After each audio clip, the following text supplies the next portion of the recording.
I find that summer surprises me every year. Never ready for it, but here it is. This morning we had a wonderful opportunity to engage with the perspective of criticism in Texas, thinking about its traditions, thinking about the meetings of criticism, thinking about the process of criticism by someone who writes with Texas as a home base, and thinking about change in the profession and change in the places, especially, that we can look for writing and look for arts, architecture, criticism. And from that local perspective, what we'd like to do this afternoon is introduce our distinguished panel of critics from across the country. The format this afternoon is a little bit different. We'll have brief presentations from each of our out-of-town guests. And I would like to introduce each of them before their brief presentation. They'll basically introduce themselves, their perspective, a little bit of a mini manifesto before we move on to the discussion after they're finished presenting. So our first speaker is here on the left, Thomas Fisher. He's professor of architecture and dean of the College of Design at the University of Minnesota. He previously served as the regional preservation officer at Western Reserve Historical Society in Cleveland, the historical architect of the Connecticut State Historical Commission, and the editorial director of Progressive Architecture magazine.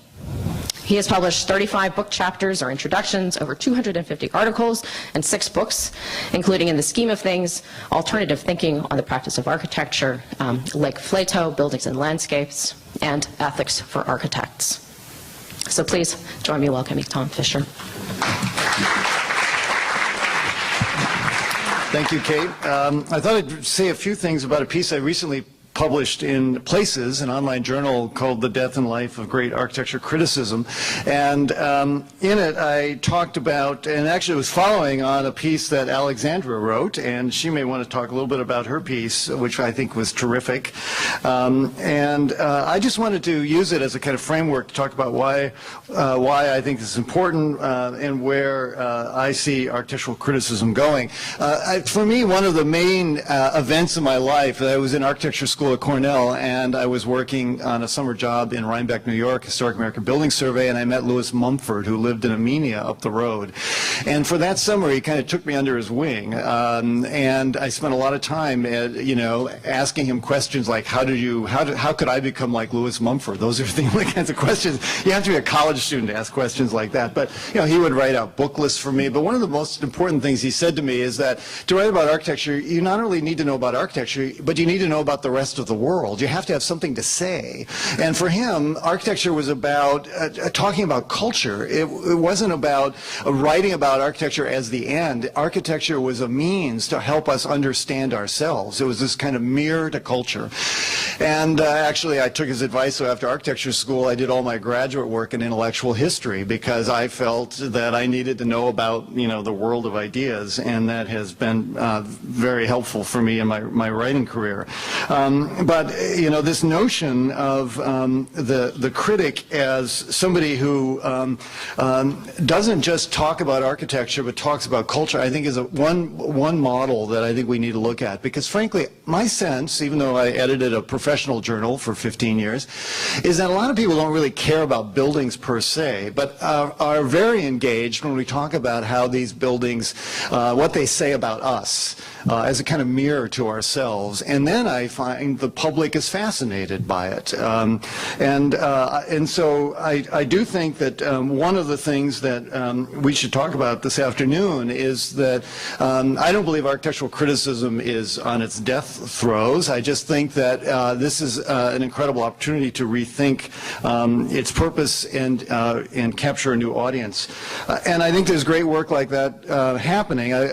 We were just talking over lunch about a wonderful piece that was in the New York Times a couple months ago by Nicolas de Monchaux, a young academic who wrote about the work of John Pawson, a minimalist architect. But it was in the opinions part of the New York Times to talk about how austerity can be expensive. And architects know that minimalism, look at the building we're in, minimalism can be expensive. But what was great about what Nicolas did is he connected that to the austerity programs of the European economy.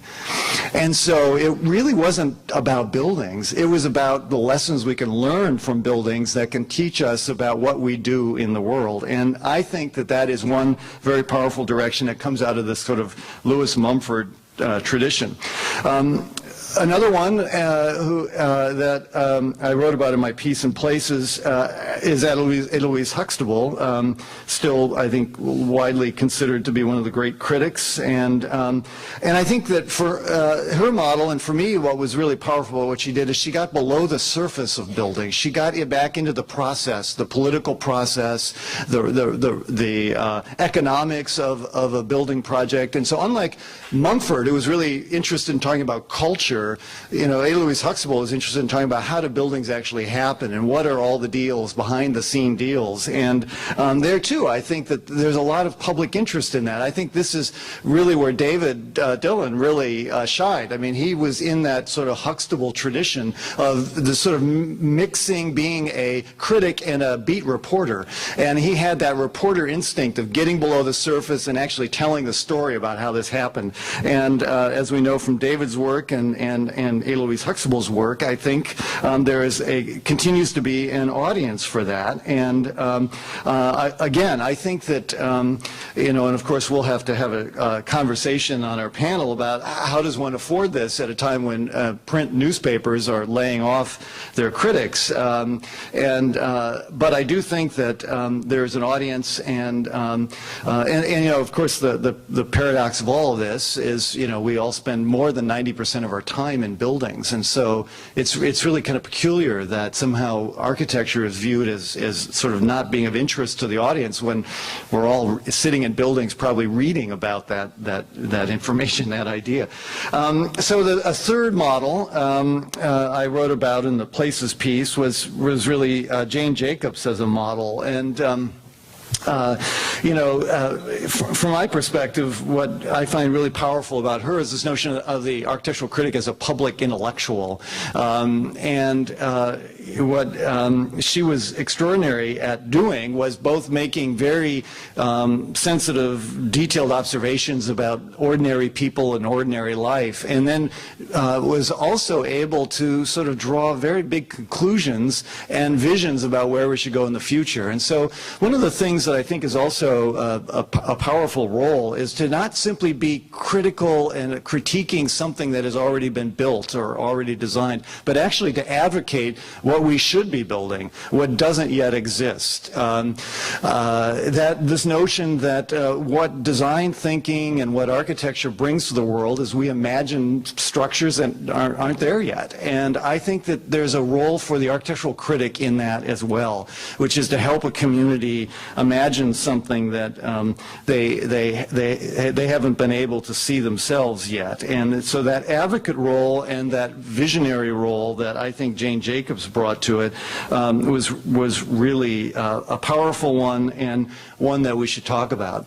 Now, I think also, I hope we can get into this dilemma of how does one have a life, a career, being an architectural critic. And as we were saying in lunch, will we on this stage be the last, the critics who were able to lead a middle-class life doing this? And I don't know. I hope not, because certainly as a professor, I have a younger generation of students, some number of whom would love to do this work. And so, I feel that we need to figure out a way to enable people who are talented, have something to say through writing about the built environment. We need to find a way that they can support themselves.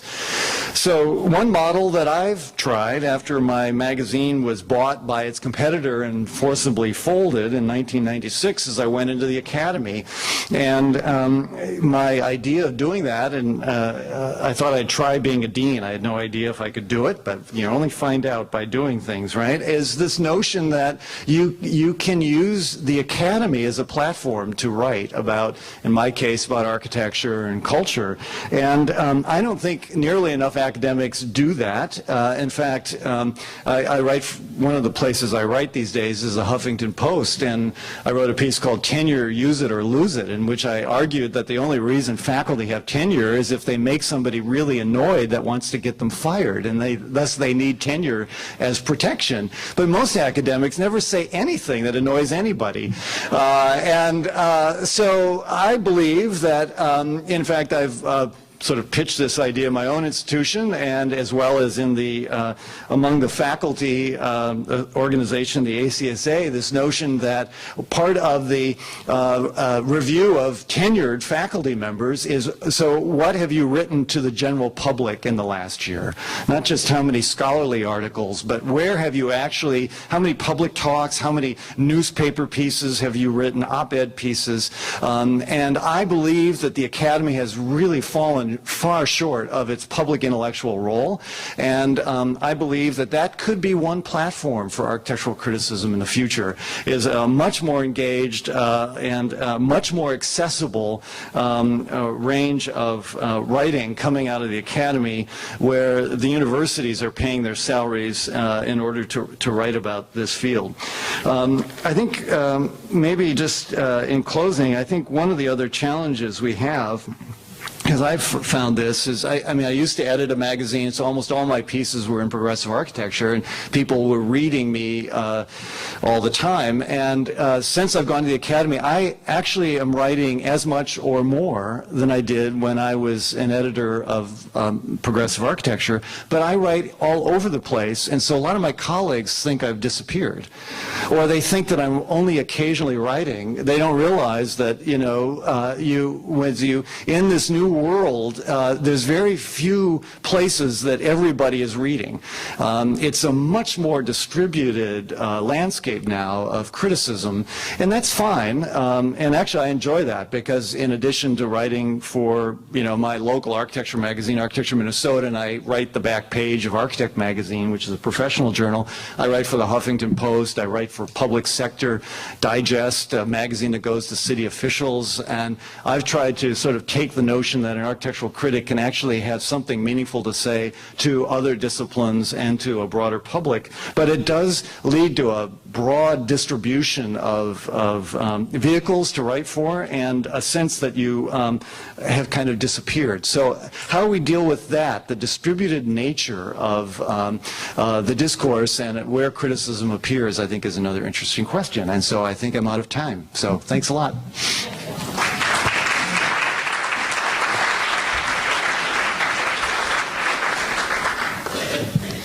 Thank you. We will definitely come back to all of that. I'd next like to introduce Alexandra Lange. Alexandra is a critic, journalist, and architectural historian based in Brooklyn, and her work has appeared in the Architect's newspaper, Icon, Metropolis, New York Magazine, and the New York Times. She blogs weekly in the Observer's Room at Design Observer. She teaches architecture criticism in the DCRIT program at the School of Visual Arts and the Urban Design and Architecture Studies program at NYU. Her most recent book just came out with Princeton Architectural Press. It's wonderful. It's called Writing About Architecture, Mastering the Language of Buildings and Cities.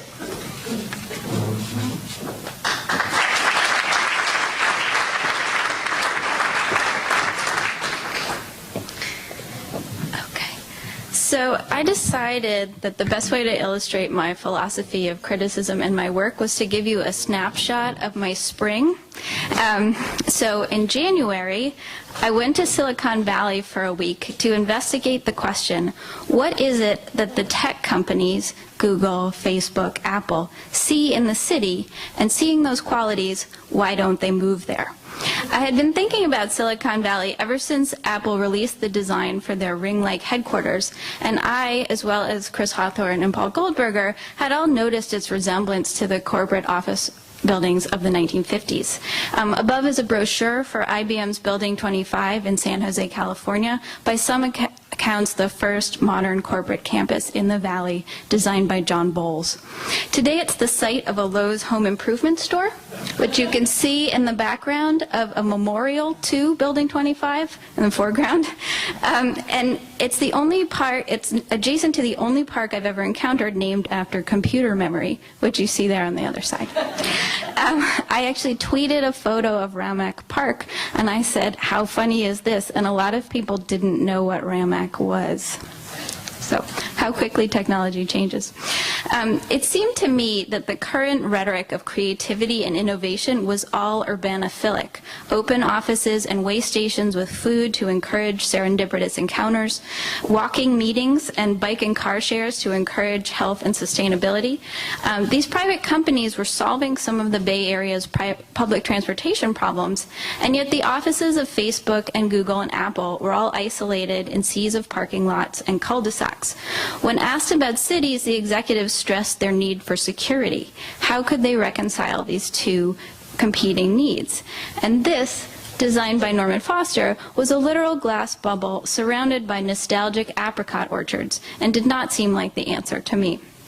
So when I got back from this trip, I wrote a 7,000-word answer to this question, very, very long, which will be published next month by Sharpe Press, which is an interesting new model for long-form architecture and design essays. The essays, there'll be 7 to start out with, and it's launching at the end of May, will be sold individually, like Kindle singles, for a couple of dollars. And you can buy a digital download of this essay, and I will get 50% of the money. So we shall see if there are enough people to make this worth the writer's while, but I thought it was worth making the leap to this new experimental model with Sharpe Press. In February, I published my second book, Writing About Architecture, which is based on the course that I teach at New York University in the School of Visual Arts. The book excerpts canonical pieces of architecture criticism by Lewis Mumford, Ada Louise Huxtable, Herbert Muschamp, and others, and then analyzes their methods and their approach. Each chapter ends with a link between these now historical reviews and something more contemporary. So the chapter on skyscrapers starts with Mumford on Lever House and ends with Paul Goldberger on the Hearst Tower. It has a New York focus, since I couldn't get anyone to pay for me to travel, though I do discuss my favorite essay by Charles Moore, You Have to Pay for the Public Life, which is all about California and car culture, and I think also had some relevance for Dallas. My publisher is hoping that the book will be course adopted and used as a text for classes on architecture criticism. And I hope it will serve as an introduction to the field both for students and for students of the city, i.e. the rest of us. Understanding criticism and the tools of criticism could help us all become more engaged in our urban fabric and its changes, and to understand what is being proposed, to describe how it might be improved, and to see what's missing and what's changing. The introduction to the book was published on Places, as you see here, so if you don't want to buy it, you can read it for free. Now, Paul Goldberger said something nice about my book last night, but also said that it might be an elegy for the last generation of architecture critics. I'm enough of a utopianist to believe that that can't possibly be true, but every time I teach my course, someone asks me, why would we want more architecture critics? You know, you're not making that much money. And I say, that I know most of my students won't be critics, but writing better, thinking better about written and built structure can't help but help them in the rest of their lives. And I think, you know, for no other reason, we need to keep architecture criticism strong. In March, I wrote 2 essays about toys for 2 different publications, one on Lego urbanism for Print magazine, and one on Architect Barbie for Dwell's upcoming Women in Architecture issue. Since I've had children, I've been shocked at how soon the gendering of play begins, and how hard it is to find toys that don't have messages about who should be an architect and who should go shopping. My daughter was given a purse for her first birthday, which included a stuffed compact and a pink cell phone. And I wrote about it on my blog on Design Observer because on top of all the hideous messages in the toy, it didn't even work well because it was impossible for a 1-year-old to get the compact and the cell phone out of the purse. While I was initially horrified by architect Barbie for many of the reasons in this kind of satirical illustration I have up here, I was even more upset to discover that by 7 or 8 years old, there are girls who don't realize that women can be architects. On the AIA website, they published the statistic from 2010 that 17% of registered architects were women. And I decided ultimately that when the gender imbalance in the profession starts that early, I'm afraid we need to try anything that might help, even architect Barbie. But Barbie should really come with a legible floor plan or some blocks. Now, the stereotyping for boys is actually just as bad. For my Lego piece, I went through the entire Lego website under the city tab, because that's now a subset of their product, and tried to figure out what kind of city you would make if you built all of the Lego city sets. What I found was a police state with lots of emergency vehicles and installations and nowhere to sleep, eat, or create. There wasn't even a supermarket.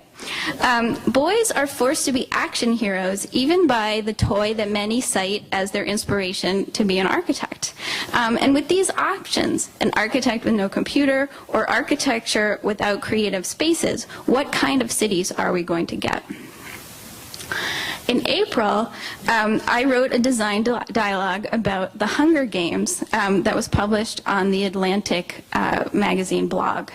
I read the Hunger Games book because I wanted to see what all the fuss was about, and I liked them enough to want to see the movie for the same reason. And I was struck initially by the care with which District 12, which you see in these two photos here, was assembled to look like 1930s Appalachia that we know from WPA and Farm Services Administration photos. From the architecture to the costumes to a kind of washed out color palette. You can see a bit of the architecture here in the background. There's a nice sort of 1930s town hall that an important scene is filmed in front of, and you see the contrast also between Effie Trinket, who's in purple and is from the evil capital, and the kind of washed out color and limpness of our heroine Katniss Everdeen's dress. The homes seen in the film, the picture at the bottom here, are from a real 1920s mill town in North Carolina. So the books are clearly making a critique of contemporary reality TV culture. So I assumed as our heroine journeyed toward the center of power, the architecture would also become more contemporary. But then I think the filmmakers really wimped out. Here at top is the evil President Snow on an Art Deco podium, complete with an eagle medallion. And we spend the second half of the movie in an amalgam of 1980s style and fascist neoclassicism, with the notable exception of what I think is a shout out to Frank Gehry in the cornucopia, which you see here at the bottom.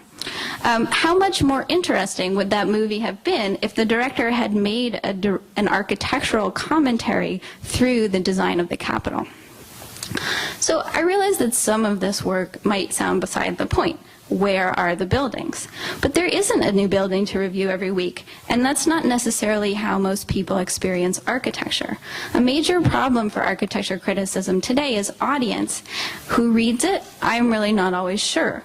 And I do know that the editors of some major publications don't consider it a necessity.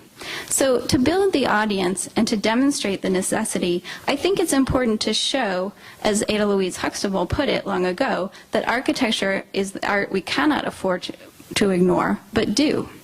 Consider what I believe I'm doing when I write about the house in Downton Abbey, rather than the TV show, or the Hunger Games sets. I'm bringing the architecture that's in the background. I mean, you see the photos distributed by the movie company, you know, they're little bits and pieces of the architecture. I'm bringing that background into the foreground and pointing out the messages that the audience absorbs without noticing. Architecture is in the toys that we buy and the movies that we watch, the books that we read, and the places we shop, download, and surf. One of the greatest tasks a critic has is to lay those structures bare and to read the meanings in the spaces, real and virtual, that we occupy, and to suggest, always, how it could be doing an even better job. Thank you.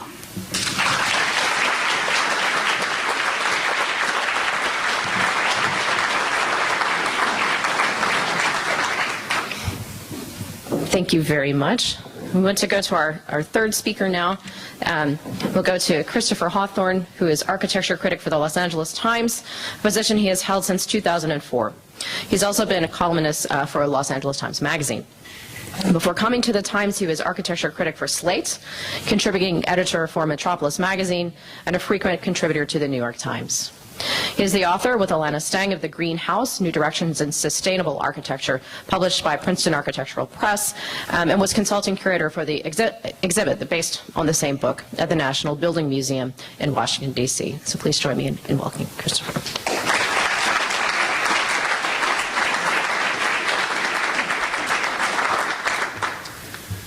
Thank you very much. Good afternoon, everybody. This podium has quite a rake, and I'm going to be reading something, or attempting to, off my screen, so let's see if I can make this work. Let me thank Kate for inviting me, and let me thank UTA and the Nasher for hosting us all this afternoon. It's really a privilege to be here, and it's nice to have an occasion to step back and think about what we all do. It's actually fairly rare that we get a chance to do that. And what I'm going to do in my remarks this afternoon is two things. First, I'm going to read a piece of mine from a couple of years ago, one of the rare times that I actually had time to step back and write about my personal approach to criticism. And then I'm going to talk a little bit about a project that I'm just embarking on for this year. So if Alexandra talked about how she spent her spring, I'm going to be talking about what I have planned for the rest of the year as a way, I think, of suggesting something about my approach to criticism, and I also look forward to the conversation among all of us. So I mentioned this piece 2 or 3 years ago. The editors at the Los Angeles Times asked all of the critics, actually, to write a piece on the subject of regret. They asked us to think about whether there was ever a particular review that we came to regret later on, and so our food critic, our pop music critic, our classical music critic, our art critic, we all wrote fairly short essays on this topic. And actually, it's the kind of thing that I wish our editors would do more of, because as I mentioned, it was really a rare chance for me to think and write about my own approach to criticism. So I'm going to read that, and then I'll talk about this project. Regret, nostalgia turned upside down, is a strong word. For a critic, it's also a loaded one. My feelings about buildings have certainly shifted or deepened over time, but I don't know that I've ever had the experience of writing about a piece of architecture one year, then going back the next and finding that my feelings had changed so markedly that I had to look back on my earlier judgment with embarrassment, or anything resembling shame, which is a close cousin of regret and maybe even a prerequisite for it. As a result, my contribution to our group exercise in critical reassessment may stray a bit from the basic thesis. Look into your professional pasts, our editors told us, and find a review you'd like to take back. Who wants to wear that crown of thorns? What I've learned instead is that if there's one reaction to architecture that I know I can trust and that won't waver on later visits, it's a visceral rather than an intellectual one. A great building, or a really terrible one for that matter, hits you in the gut. It provides a kind of aesthetic jolt that is essentially irreversible, regret-proof. Aside from certain postcard landmarks, the pyramids, say, or pretty much anything by Bernini, the list of buildings that knock me out on first viewing includes work by Louis Kahn, Alvaro Siza, Bernard Maybeck, Carlos Scarpa, Kevin Roach, and a small group of other architects. Sometimes that reaction comes as a complete surprise. Who knew Eero Saarinen's Gateway Arch in St. Louis, which I considered a simplistic tourist route staple before visiting a decade ago, could possess so much steely, leaping aesthetic power? And almost always, revisiting those buildings has only strengthened my earlier reaction. For me, the idea that one piece of architecture is simply better than another, more accomplished, more significant, more innovative, is far from a way to express some vague arrogance about taste or try to turn an elusive process into a quantifiable one. It's a way to grab a lifeline in a cultural sea that gets choppier by the week. The newspaper industry may collapse, economies may run off course, oceans may rise all the way up to our chins, but we have our judgment, and we like to comfort ourselves by thinking of it as a constant. To admit that we rarely feel regret, though, is hardly the same as saying we're infallible. Far from it. Unlike the eternally finished products of movie making or novel writing, buildings have moods. They change from day to day depending on the weather, the season, the quality and intensity of light. And we're probably seeing an extreme example of that with what's happening with the Nasher, the way those changes can really change, alter the personality of a building. Critics tend to fly or drive in, see an unoccupied and thus arguably unfinished building for a few hours, or on consecutive days if we're feeling really committed, and then pronounce judgment with a practiced finality. But a building in March wrapped in fog is not the same as in July, beaten down by the sun, or in late November throwing long shadows. This is true even in Los Angeles, a city notoriously lacking seasons. What changes from month to month, though, is not a building's basic achievement as much as the way it expresses the shades of its personality.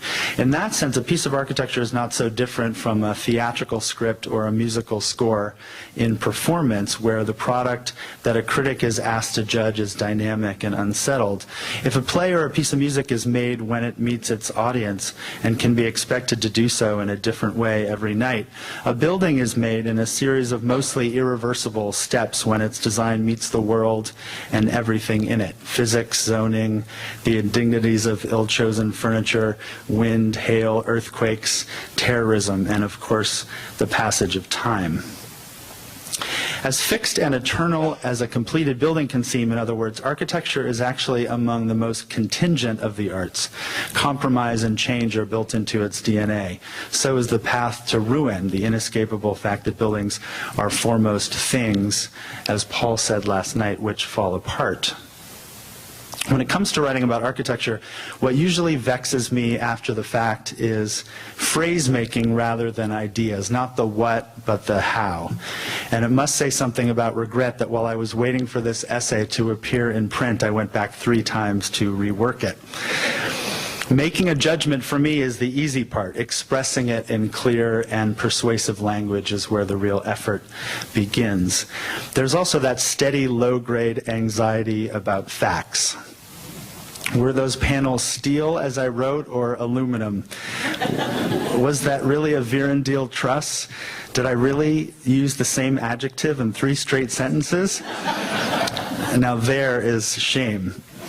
In Garlic and Sapphires, a memoir recounting her years as a newspaper restaurant critic, Ruth Reichel describes a similar worry keeping her up the night before her review of Le Cirque appeared in the New York Times in October of 1993. It was 2 a.m. when I sat straight up in bed, she writes. Sea bass, I asked. Did I say it was sea bass? Fear went shooting through me. I had called the restaurant's signature dish sea bass instead of black bass, and it was too late to do a single thing about it. Le Cirque was my 7th review in the New York Times, and it would surely be my last. Notice that she feels no need to second-guess her critical take on the restaurant, her sense that the halibut with mushrooms on soggy rounds of potatoes was dull and forlorn, or that as a woman, at least before she was recognized as the most important critic in town, she was made to feel like a rube and an interloper in Le Cirque owner Sirio Macchioni's clubby, male-dominated realm. Something similar holds true for architects. I know plenty who kick themselves about how a staircase or a facade turned out, but I've never heard one express regret for the concept or the goals behind a building. The problem for architects, as for critics, lies not in saying the wrong thing, but in saying it the wrong way. And that really echoes what Paul said last night about the writing of his students. Actually, if we're being honest, even that second kind of regret is rare among particularly talented and self-involved architects. Now, there's a redundant phrase. What they regret about a building is usually that some underling, a young associate, a cabinet maker, screwed up some part of it. They regret leaving their vision in the hands of people who fail to execute it. The greatest ones regret only the fact that they aren't running the world. So that was my piece on regret. And quickly, I just want to tell you a project that I'm working on now. Last year, in a what can only be called a fit of foolish ambition, I decided to read back through the canon of books on architecture and urbanism about Los Angeles, and to blog about those books along the way in a project called Reading LA. And I ended up limiting myself just to nonfiction, not reading any novels, though there's some great novels that include memorable descriptions of architecture in Los Angeles. And I limited myself also to books by single authors. I didn't do any anthologies with one exception. And I still came up with a list of 27 books in the end. I think there's a really underappreciated literature about the architecture and urbanism of Los Angeles. And that project did take over my life, but I got a lot of questions at the end of the year whether I was going to do something similar this year. And again, foolishly, I've decided to do something similar in that it will be a year-long project, but different in terms of subject matter. I'm going to be doing a series of essays on the boulevards of Los Angeles, looking essentially at one boulevard each month and doing sort of a portrait of that boulevard, how it's changing and how it's poised to evolve in the years ahead. And the basic thesis, the basic idea behind the project is that the boulevard is where the Los Angeles of the immediate future is taking shape. All of the most interesting battles, I think, about Los Angeles development, whether that's density, traffic, transit, bike lanes, pedestrian amenities, all of that is playing out along the great boulevards of LA. And I really think that Los Angeles, after having been such a private city for most of the 20th century, a city so dedicated, perhaps in some of the ways that Dallas is, to the single-family house and to the private automobile, the city is beginning to recapture, re-engage its publicness, its public sphere, its public realm. This is mostly to do to the fact that we're finally building a comprehensive transit system, but a lot of other things are helping add to that change, and I'm hoping to kind of document that turn back toward the public realm in this series of pieces on the boulevards. The series has not begun. The first boulevard I will be looking at is Atlantic Boulevard, a north-south boulevard that runs from just south of Pasadena in the San Gabriel Valley all the way south to Long Beach. And then I'll be looking at Sunset Boulevard and some of the better-known boulevards over the course of the year. The debut of the series has been delayed in part because the editors, and I'm very happy about this, have been very enthusiastic about it, and they want to do a whole multimedia package to go with it, which now involves me shooting videos out on the boulevards. And it's maybe one of the things we can talk about. I think that architecture really lends itself to that kind of treatment because it's such a visual art, and the possibilities for taking people through new buildings with that kind of video I think will work well in the future on newspaper and magazine websites. But I've found that it's a very humbling experience. It's a completely different talent to be able to stand in front of a camera and explain a piece of architecture, or a boulevard for that matter. And so my editors on the video side have been very patient, and we're still working to try to get the videos up to the level of ambition that I think we're hoping the print pieces on the boulevards will have. So it's difficult to say exactly when this first piece will appear, but I would say in the next few weeks. But I think this notion of images, how we tell stories through images as well as through print, given that our culture is shifting so dramatically toward that kind of image-based narrative and storytelling, is an important topic. Maybe we can get into that. Thank you.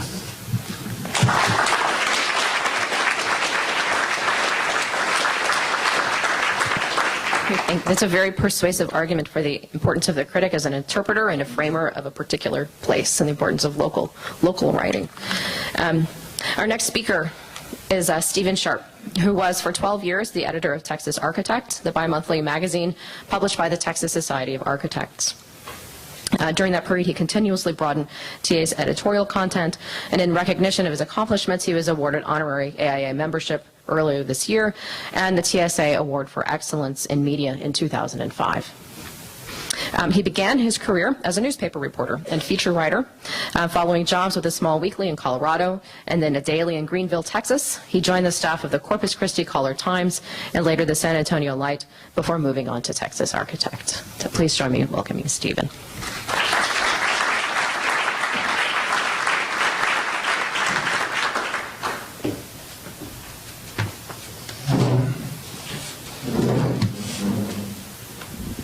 Thank you, Kate.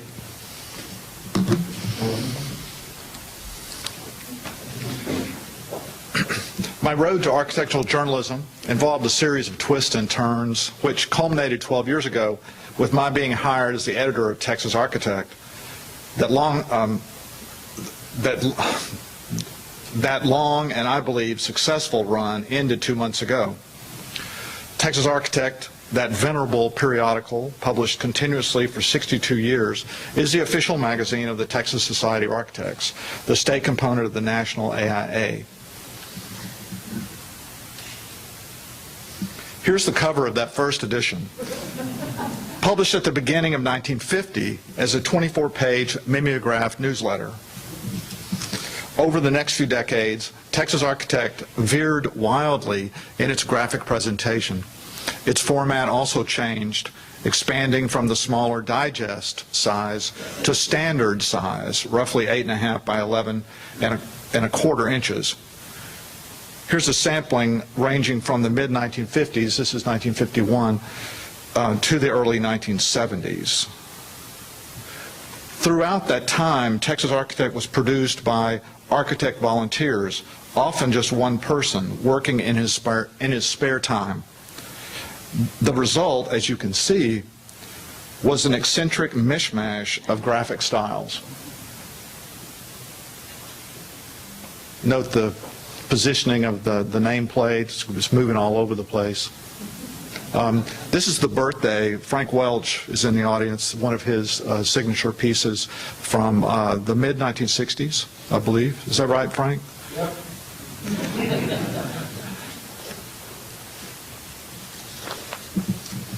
In 1973, the TSA leadership decided to hire a full-time editor, not an architect, but a journalist. And over the next 20 years, Texas Architect evolved into what has been described as a real magazine. However, by the 1990s, Texas Architect seemed again to be losing its focus. And that was its condition when I joined the staff in June of 2000. With degrees in journalism and art history, the latter including a concentration on 20th century design, combined with long stints as a newspaper reporter and a graphic designer, I was determined to return journalistic rigor to Texas Architect. The magazine, in the years prior to my start, had fallen short of its potential to be more than just an association publication, addressing topics that, for the most part, only its membership would find interesting. My first step was to create the position of art director to replace the slot on the 3-person staff previously filled by a copy editor who also did the layout of the pages. Subsequently, the graphic quality of the magazine improved dramatically, aided in no small degree by advancements in digital technology, both in photography and on the presses of commercial printers. Of course, much of the credit for TA's graphic excellence goes to the architectural photographers who are hired by the firms that design the projects featured within each edition. God bless them. They are indeed the unsung heroes of the architecture profession. While I was sure that most of Texas Architect's quote-unquote readers only looked at the pretty pictures, it was always important to me, being a news guy first and foremost, that the magazine's editorial standards be equal to that of its visual presentation. Lucky for me, there were many designers around the state who were eager to write for Texas Architect. That was critical because our budget for writers was essentially nil. So I worked closely with professional designers who, for the most part, wrote for free. And as they say, you get what you pay for, which which more often than not required substantial massaging on my part to make the articles accessible to a readership that extended beyond the professional design community. But that extra work was worth it, because it was always important to me that Texas architects speak to a broader audience than just the state's AIA members. Fortunately for me, and for TA's readers, there are several architects in Texas who are also very good writers. Some of them are in attendance today. I don't want to leave anyone out, so I'll just say thank you to you all.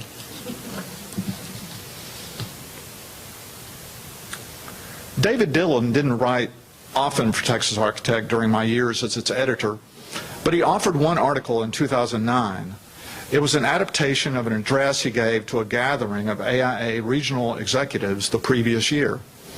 His topic was the decline of architectural criticism in the popular press. In his article, he bemoaned the dearth of commentary on architecture, particularly in daily newspapers. I quote from that article: "This is disastrous because newspaper critics are the front line of architectural coverage, always more timely and often more comprehensive than the design magazines. Newspapers are where the public gets most of its architectural information, as well as most of its information about planning, community development, neighborhood preservation, and other matters that it cares about. Online sources can't begin to plug this gap, which means that conversation has virtually stopped on most of these critical issues. Dialogue and debate have given way to deafening silence." He went on in this article to challenge the various AIA component magazines to offer that dialogue and provide the forum for that debate. His was a tall order. Not an impossible order, but one that called for the editors of those component magazines, as well as the leadership of those state AIA components, to step out of their comfort zone and into the fray. I, for one, agreed with most of his points, but I was hesitant to embrace his challenge for fear of a backlash from TA's AIA member readers. I had learned the hard way that true criticism was worrisome for most members, especially when negative comments, even in a well-balanced review, were published about his or her project. From experience, I realized that the few times I could run true criticism without fading a lot of heat was when the project was by an out-of-state architect. The last time I spoke with David was at a press review of OMA's Wiley Theater, just down the street. And since then, I've thought about him often. His courage to write to speak his mind, and even more important, to write for publication what was on his mind about the changing architecture of Dallas still inspires me in my work covering the built environment around the state. Judging by the comments of today's speakers about David and his work, he inspired many architecture writers to be honest for the readers' sake. The readers, of course, are who we are serving. At the very least, we owe it to them to be truthful, as well as engaging and passionate about our subject that touches the lives of us all.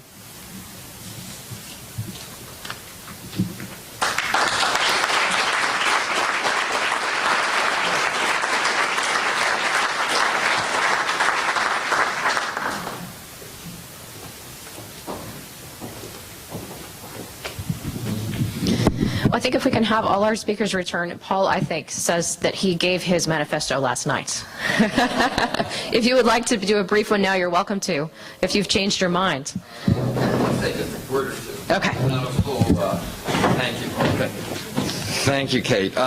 Yeah, I felt you heard more of me than you needed last night, so I don't want to take up too much time, but I look forward to participating in the conversation in a few minutes. But I did find what's happened this afternoon fascinating because it shows how far we are from answering the questions that are in front of us, but it's very clear that the questions themselves, I think, are coming more clearly into focus. And I wanted to just cite a couple of them that maybe can help frame us for when we come back to conversation in a little while. Last night I talked about criticism being caught at this point between the crisis in journalism, which Scott Cantrell expanded on this morning, and the growing public interest in architecture and all things visual. I think the question of how these forces are going to contend with each other and play out remains very much in front of us, with no clear sense of which will prevail. But I'm fascinated and encouraged by what's been presented just in the last hour or so about new models that may give us some hope for getting out of this deadlock between journalism's crisis on the one hand and the desperate need and social desire to talk about architecture more and make it continually part of the civic discourse on the other. Tom Fisher talked about the sort of new academic model, which I think holds some promise that has barely begun to be explored, and the notion of situations in which people with an formal academic base can also reach out into the world of journalism. In fact, not only may it save journalism, there's a strong argument to be made for the fact that it could help save academia as well, since the sort of the ghettoization of the academy is a very, very real problem. But I'm also, as a professional writer as well as academic, I'm excited and encouraged by the model that Alexandra talked about of the standalone digital essay, the idea of a sort of architectural version of the little mini Kindle single thing. And if that can actually become a genre, I don't know that we will all get rich enough to endow museums from it, but nevertheless, it does hold some minor bit of promise. For me, though, the most exciting thing of all that came out of what we've been listening to has been the extent to which both Chris and Alexandra, in talking about their own work, showed what I think are actually brilliant and encouraging new directions that architecture criticism can go without throwing itself to the winds, without totally and completely changing its nature. The idea of writing about movie sets, the idea of writing about the things that people look at all the time and don't think about as part of the architectural landscape, but in fact are. It's very much something I tried to do in that book, Why Architecture Matters, which was mentioned earlier, which was just about helping people to see and see the things that are part of their lives and are there all the time that we too often, or many people too often, do not see. Writing about streets and boulevards as entities themselves rather than just as individual buildings or neighborhoods or communities is a whole other way of looking at the city, looking at architecture, looking at design, looking at environment. It's very exciting. I mean, I understand that it's delayed so that Chris can become a video star, but it never, you know, I hope that that process doesn't hold things too much. And his mention of that made me think, and this too I hope we talk about a little bit in the next hour, you know, the whole question of image versus word in architecture criticism. Chris is telling us how this exciting new idea has been held up for a little while so that they can take more time to shoot more video to go with it. That made me think of how Lewis Mumford wrote all those pieces in the New Yorker without a single image at all, ever. There were those were the days when the New Yorker, as a matter of policy, published no photographs. And so we've gone from that extreme sort of all the way to the other. And as I said last night, you know, my students, who probably are not as sophisticated as Alexandra's students, but they are very trendy, at least. They told me that blogs are out of date now because everything's about images, and Tumblr and Pinterest and stuff like that is sort of where it's at. So the whole question of the relative importance of image and word in architecture criticism is something that I hope we can grapple with a little bit too. I'm not a Luddite. I love technology and use it as completely as anybody, but I do sometimes wonder whether an art and craft that really has been, as I think Alexandra said very beautifully, has really been about the relationship of words to what we see, and how words can express architectural ideas, and how important that is for architects, for everybody, to understand and be able to do. It's not about whether they professionally are foolish enough to want to become architecture critics. It's about understanding that, in fact, you can understand architecture better if you can explain it in words.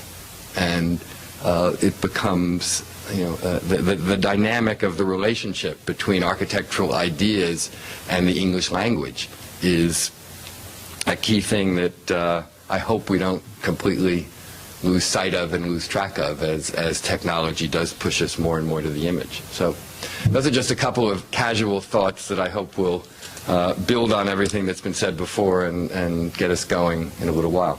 Thanks. Good. Thank you.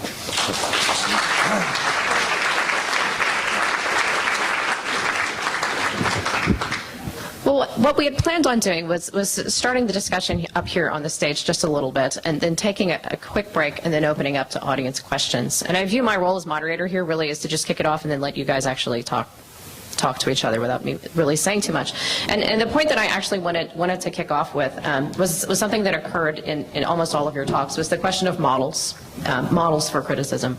And the traditional models, which came up very often of Lewis Mumford, Ada Louise Huxtable, and Jane Jacobs. And I will say that I've talked to probably at least 3 people in this room, I think, who said when they grew up they wanted to be Ada Louise Huxtable, which I think is wonderful, because I'm one of those people as well, and it's a really wonderful thing. And the question I have is, if those are the models that we kind of grew up with, thinking that's who I want to be, what does it mean to have that model, and then to be writing in a world where actually you can't be Ada Louise Huxtable, you have to be a video star, or you have to do something different, you have to change the platform itself. And anyway, for anyone.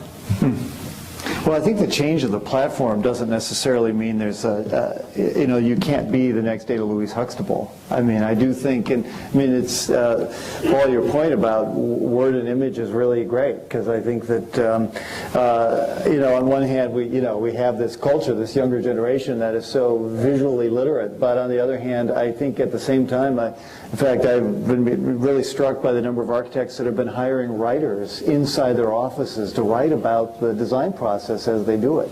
Wow. There may be whole other realms opening up for writers that didn't exist before. So. That's fascinating, the thought that architects are hiring writers. Of course, since writers can never afford to hire architects, I guess it makes sense that at least architects should hire writers. I think it's also important to remember that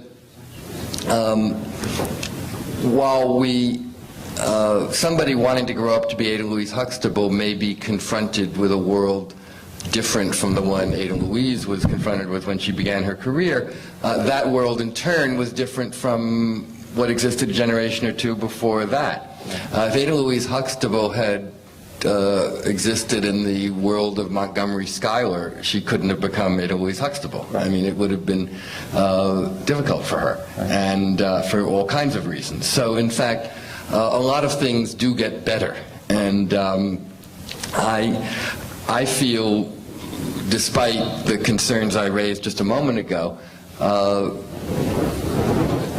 while I continue to feel anxiety about the role, the word, and the sentence, and everything all of us cherish has in this culture as it evolves, I don't think that is a greater problem in architecture than it is in so many realms. And there's plenty of evidence to the contrary, too. There's plenty of good evidence. I mean, we've just been hearing from several distinguished writers talking about their own work in ways that fills you with hope and optimism. I also, I'm working on this biography, and I hired as a research assistant one of my former architecture students because he's such a good writer and so smart with all that stuff, and really wonderful writer. So, I mean, it's not true that everybody under 30 is not able to think in more than 140 characters. I mean that is, it's easy to say those things and they're funny, but in fact, while there is a general decline in society of understanding and appreciation of the written language, particularly in long form, and the shortness of attention span and all that, while that's real, it is not total by any means. There are plenty of encouraging signs in the other direction as well. And there's an enormous amount of good stuff happening and being said. In fact, actually, the only time, I think, in these 2 days so far that I would have disagreed with David Dillon was in what I think you quoted a moment ago when he wrote that in the civic dialogue about architecture, there's now sort of deafening silence because of the decline in newspaper criticism. Yes, there is, as we've been talking about continually, a decline in the number of practicing newspaper critics, and a huge drop because of that, and a significant loss, as I said last night, in the role of the newspaper as the setter of the agenda for civic discourse in a whole lot of areas, not just architecture. But it's not deafening silence. It's more that there's a kind of constant din that involves so many voices and so much noise that it's hard to turn it into a coherent discourse. That's really the challenge, I think. Right, and Paul is absolutely right that it would be a shame if my failure to become a video star delays the print versions of these. I'm sure you'll become a video star. We're all confident in that. I can tell you, it's a completely different skill to talk about a building on camera than it is to write about it. And you're right that at a certain point, we don't want that to overshadow the center, the anchor of that series, which is the print essays. On the other hand, let's not forget that the power of the image has benefited and continues to benefit architects and architecture critics, including, I think, most, if not all of us on this panel. And what I mean by that is that to write a piece for a daily newspaper, as I do, about architecture, that is accompanied more often than not by a really dramatic photograph that plays really well on the page, is to really have a leg up over the other critics at the paper. So the classical music critic is always accompanied by the same picture of a conductor bent over his orchestra or her orchestra.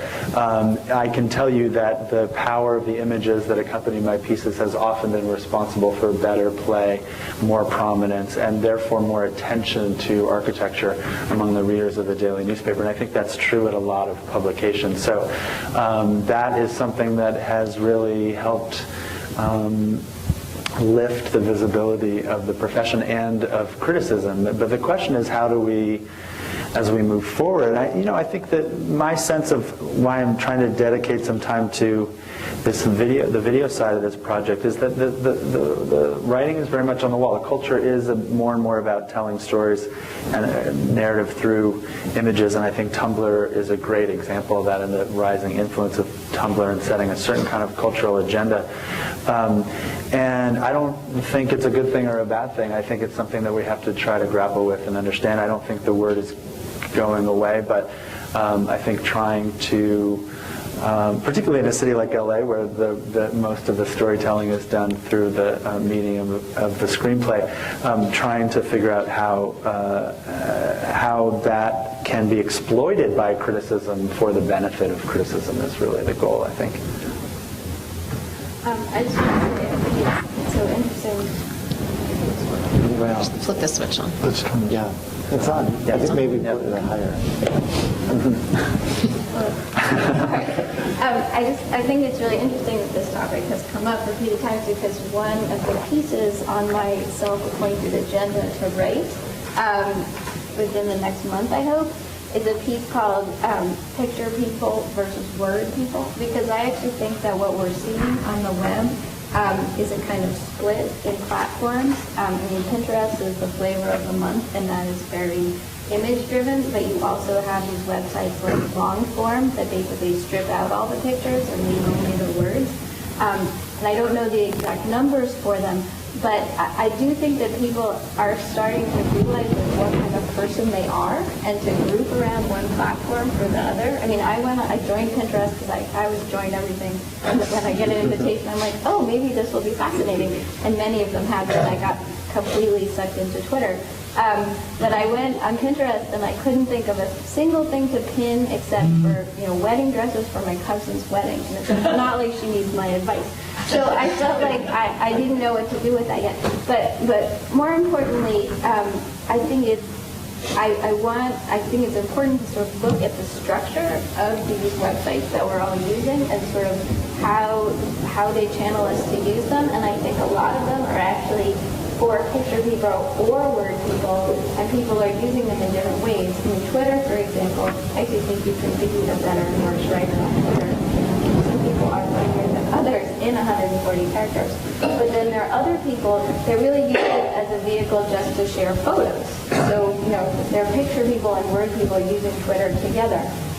And Tumblr is the same way. There are a lot of people sharing images on Tumblr, but there are also a lot of people that just put a quote on it, sort of highlighting this one piece of writing. And that's a form of editorial judgment and criticism also, by highlighting this one quote out of a longer piece of writing. So this is something I've just started thinking about, and I really feel like there's actually a balance, and it's on both sides, and it's worth talking about and getting my audience to think about why they're leaning to one side or the other, or why they prefer one platform versus another for their social media. Another thing about this, the online world, though, and this, Stephen, your career brings it to mind. We were talking about this at lunch, too. In addition to there not being as many places for writers, editors are also disappearing. One of the things that's kind of shocking to many of us that post online, I write for the Huffington Post, Alexandra for Design Observer, there's no editors. Nobody's looking at our stuff and giving us feedback. And so that's also a disappearing breed, and the challenges you've had, Stephen, in your career, too. And so that's sort of unsettling to writers, because we actually kind of depend on editors to sort of catch our errors before so we don't wake up in the middle of the night thinking about sea bass, and it's that kind of thing. Well, it's not just errors, though. In fact, dialogue with an editor shapes your own ideas if the editor has a brain, and a sensibility. Yeah. I don't think there's anything I wrote for the New Yorker that didn't get better after editing, and so it was much more than fact-checking. It was actually having a person whose intelligence you respect actually take what you've written as the beginning of a discussion, in effect. And they were great filters, and now they sort of lost that filter. Everything is just kind of out there, good and bad. You know? Yeah, Chris mentioned his editors asking arts writers to write about regret. And it's something a writer wouldn't necessarily come up with. Exactly. And Yeah, it's a brilliant idea. It was a great Driven idea. entirely by the editors, and it was a sign of us, actually, I think a particular moment of ambition at the LA Times that maybe has passed. We also, one of the things I did when I first started, and this is, sounds like the good old days, the golden age, but it was just 6 or 7 years ago that the LA Times had the resources to send all of the critics basically to a city of our choice around the world to write about. I wrote about architecture in Shanghai, and the movie critic went to write about another city, and the food critic went somewhere else. And that was another editor-driven project that produced a different kind of criticism, and that we've seen fall away just in the last couple of years because the resources just aren't what they were. I think it's also interesting that both those projects are kind of pan-critical. I mean, because I rarely go out because I have small children, but I read the Food Critic in the New York Times every week. And I think if you love criticism, you sort of love all criticism. And I've also read that Ruth Reichel book that you quoted from, which is just great because it's all applicable and it's a certain sensibility. And I think getting all the critics kind of together in one place, talking about the same thing, really demonstrates that. And it's great that the paper did that. And I think even the opportunity for critics, as we talked about a little bit earlier, to write about other forms and challenge themselves by writing about other topics. And I'll give you an example of that. Wesley Morris, who's the film critic at the Boston Globe, just won the Pulitzer Prize in criticism for his movie reviews for the Globe. But I actually think his finest writing is these pieces that he's been, very funny pieces he's been doing for Grantland, which is a new web journal about sports that Bill Simmons, who's a writer and editor at ESPN, has launched as a sort of ESPN side project that promotes good writing. And Wesley Morris writes about, for Grantland, writes about the intersection of sports and fashion. So he writes about the ridiculous outfits that athletes show up in for their press conferences and that they wear.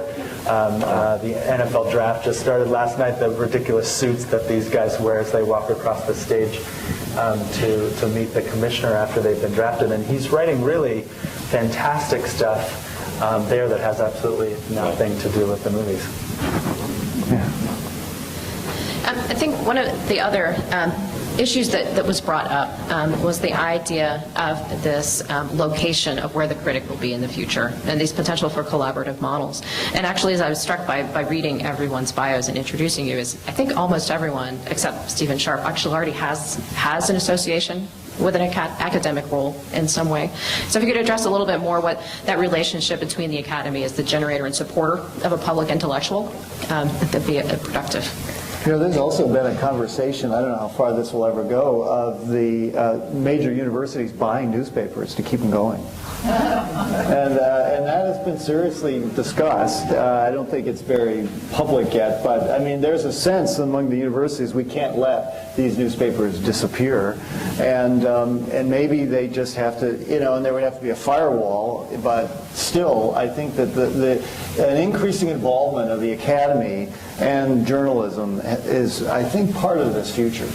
And and I really hold the academics responsible for not doing a very good job of this. I mean, most of them, as we've been talking, are terrible writers. They need to spend more. I know we're all academics, but the large majority of our colleagues don't pay enough attention to the written word, but could and should. And so I do think that is one model.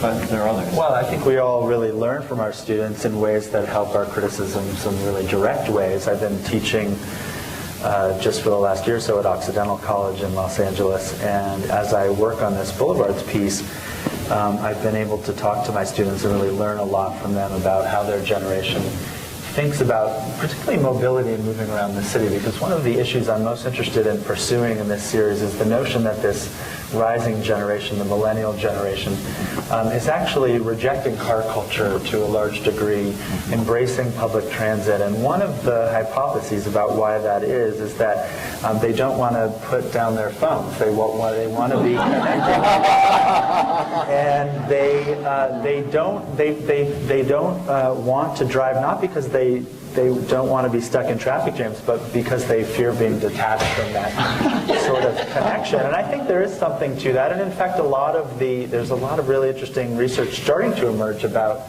how this generation is in fact riding public transportation much more than my generation, say, and is not as interested in getting their driver's licenses as older Americans are, and that they're sort of leading this sort of re-engagement with the street, which has to do with transit, it has to do with also with bike culture, which has been an incredible force just in the last 5 to 10 years in remaking cities, including Los Angeles, the world capital of car culture. So for me, it's been very useful just to talk to these students who are undergraduates, in my case, and talk to them about that issue and whether they do in fact have that kind of anxiety about putting down their phone even for 5 minutes. I feel like my academic career is actually kind of bifurcated because I have a PhD. I don't play that up that much because then people tend to ask me, why on earth did you get a PhD? Because I don't have to have one for what I'm doing. But I know for me, when I got out of college, I started writing for New York Magazine, which was great training, but I started to feel like it was kind of empty, and I knew I wanted to be an architecture critic, and I just felt like I needed to know more, because I think one of the important things for a critic is to, be speaking from a place of authority, and I just felt like for me, I wouldn't have that authority unless I knew a lot more about architecture history. So I got that PhD for me so that I would be pretty sure that I knew what I was talking about. And it has totally worked that way for me, by the way. And so then I got my PhD, but I always wanted to go back into journalism, and I did. And one day, one of my professors from NYU, from my PhD program, said, now that you've graduated, come teach a class for us. And I was like, what on earth would I teach a class about? And she's like, architecture criticism. And her confidence in me and her confidence that that was something the students need was tremendously helpful. And so I created the class that my book is now based on. And I've refined it over the years. And for me, it's been a great opportunity, first of all, to make me keep reading criticism, because every semester I change the syllabus, I change things around, so it keeps me reading more and more criticism about the building types. And also, just in talking to the students and seeing how much, and clarifying things for them has been very clarifying for me in my own writing about what I think is good, what every review needs to have. I mean, it can almost be oversimplified, but to oversimplify is good because then you take a step back and you can complicate it again. So I feel like the students have just taught me so much about writing, and I hope they feel the same way. Well, what I'd like to do is, as an academic, I could probably stand here and listen and talk for hours. But I think we would like to take a short break, the restroom and beverage break, and come back in 10 minutes, and we'll take audience questions for the remainder of our time here this afternoon.